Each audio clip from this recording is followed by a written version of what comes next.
Hello everyone, this is Manayasha from Dreamvision Creations. I'm just putting up a really quick video in case you happen to run into any issues where your mask happens to get damaged, it gets dropped, it gets smacked, you get a package comes in, holiday season, they're really kind of mean about it.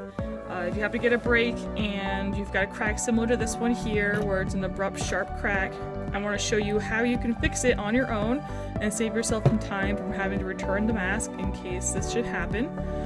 But it's really super simple. The first thing you gotta do is if it's a cut and hinge head, you gotta detach the upper and the lower so you can relieve any possible stress on this crack line. Have some super glue, Loctite brand gel control, not liquid, you need gel. Box cutter, paper towel, and of course nitrile gloves, and Epoxy Sculpt or plumbing putty that you can get from Home Depot or any kind of hardware store, and it comes a little roll in case you don't have a big supply of Epoxy Sculpt. Both of those work just fine. So the first thing you do about the crack is make sure there's no dust in this area here. I've already gone ahead and dusted off the paper towel. Then you just start applying your super glue along your break edge,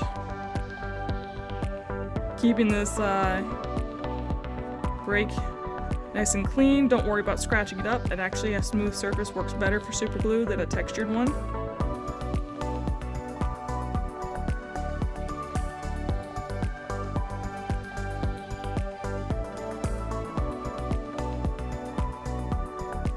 Let that dry a little bit.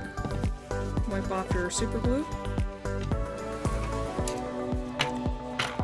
Then you gently but firmly press your broken piece together, kind of wiggling it a little bit just to make sure that lines up. Again, be best to wear some nitrile gloves, just some gloves in general. There we go, nice snap right there. You just hold this in place.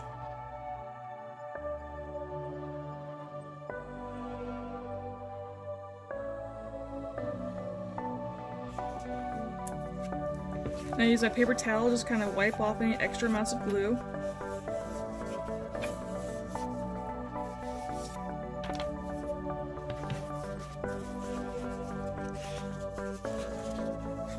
Again, I'm being very gentle with this and not putting down too much pressure.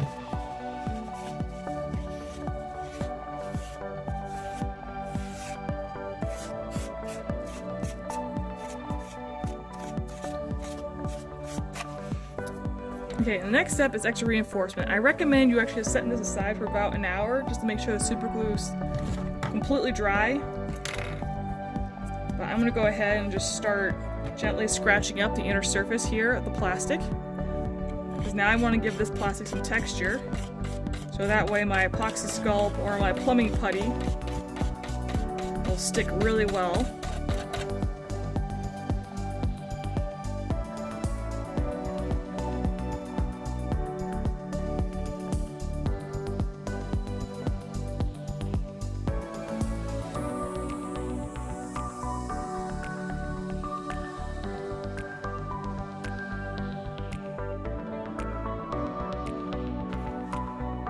Now for the Epoxy Sculpt, you just grab out equal parts of both A part and B part. Another good reason to wear gloves is that if you have black Epoxy Sculpt like this, it's going to dye your fingers unless you're wearing gloves.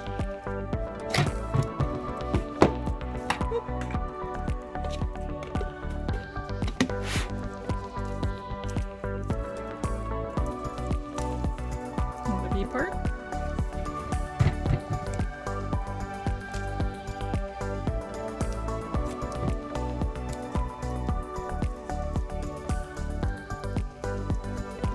There's my A part. Now if you get the plumbing putty from the store, it'll actually come in a tube. It looks like a little hot dog roll, and it'll already have the two parts in there. You'll have a different color on the outer skin, and then you have a center core. That'll be a separate color. You just slice off a section and you mix that together, and then it'll start to activate and warm up. Same concept for this. Honestly, if you can get a hold of the plumbing putty, that would actually probably be better than this because it actually has a higher tack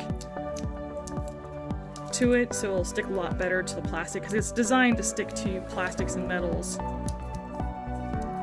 Or this is more of an art-based putty clay, so it is not as sticky. But it'll still work. So I'm just kneading this together till it becomes a unified color.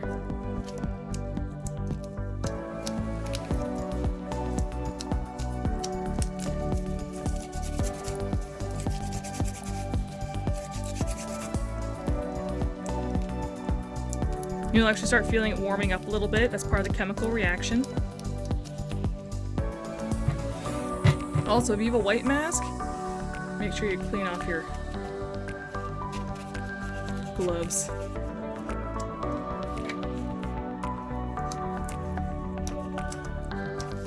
You just start pressing it along the crack.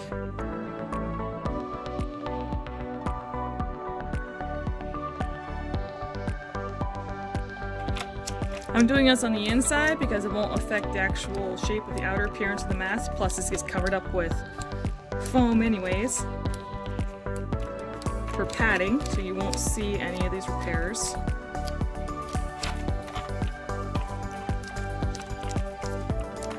And I'm just massaging it into those scratch lines that I made on the mask, keeping the area where the crack is a lot thicker, and then just kind of spreading it out and blending it into the remainder of the mask.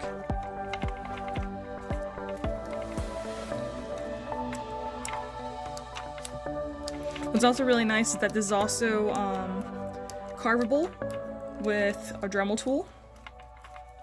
So if you want to go back later and re-drill holes that may have been covered up, because right here is one of the holes for attaching a spring, then you can do that.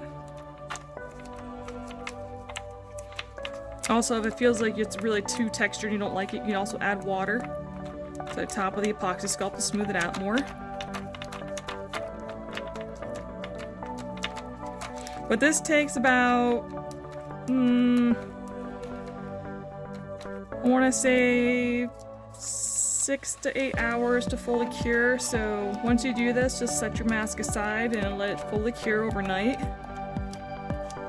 The plumbing putty, I think, doesn't take as long.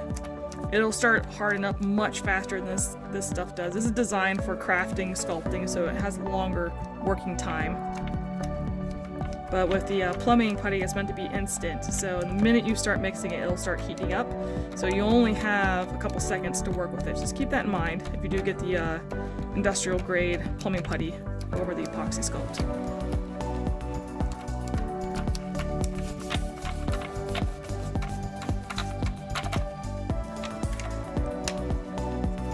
And there it is. That's the repair.